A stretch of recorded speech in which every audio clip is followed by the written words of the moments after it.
దూడను నోట కరుచుకున్న చిరుత దూడను కాపాడిన ధైర్యవంతుడైన ఆవును చూసి చిరుత పరుగోపరుగు ఈ సృష్టిలో కల్మషం లేని ప్రేమ అంటూ ఉంటే అది ఖచ్చితంగా తల్లి ప్రేమే అని చెప్పాలి. బిడ్డ సుఖం కోసం తన సుఖాలను త్యాగం చేస్తుంది తల్లి. బిడ్డకు కష్టం వస్తే ఆఖరికి తన ప్రాణాలను కూడా లెక్క చేయదు. కేవలం మనుషుల్లోనే కాదు, జంతువుల్లోనూ తల్లి ప్రేమ గొప్పగానే ఉంటుంది. తాజాగా ఓ ఆవు తన బిడ్డను కాపాడుకోవడానికి చిరుతపులితో పోరాటానికి దిగింది. ఇక్కడ ఆశ్చర్యకరమైన విషయానికి ఏంటంటే, ఆవును చూడగానే ఆ చిరుతపులి పారిపోయింది.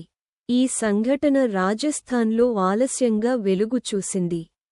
పాలిలోని బాలిలో కొన్ని రోజుల క్రితం ఓ ఆవు తన బిడ్డతో కలిసి రోడ్డుపై నడుచుకుంటూ వెళుతోంది. ఆవు వేగంగా నడుస్తూ ముందుకు వెళుతుంటే, దూడ మెల్లగా తల్లి వెనకాల అడుగులో అడుగు వేసుకుంటూ నడుస్తోంది. ఆవు చాలా దూరం ముందుకు వెళ్ళిపోయింది. దూడ ఒంటరిగా ఉంది. ఈ నేపథ్యంలోనే పక్కనే ఉన్న చెట్లలోంచి ఓ చిరుత పరుగున బయటకు వచ్చింది. వచ్చిరాగానే దూడను వెంబడించి పట్టుకుంది. చిరుత నుంచి తప్పించుకోవాలని దూడ చూసినా కుదరలేదు. చిరుత దాని గొంతు పట్టుకుంది. దూడ ప్రాణ భయంతో గట్టిగా అరవటం మొదలుపెట్టింది. చిరుత అత్యంత వేగంగా దూడను చెట్లలోకి లాక్కెళ్లడానికి ప్రయత్నించసాగింది. దూడ అరుపులు దూరంగా ఉన్న తల్లికి వినిపించాయి.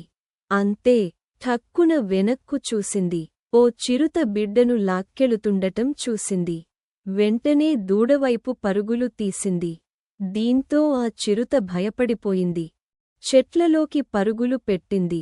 తల్లి ప్రేమంటే ఇదే.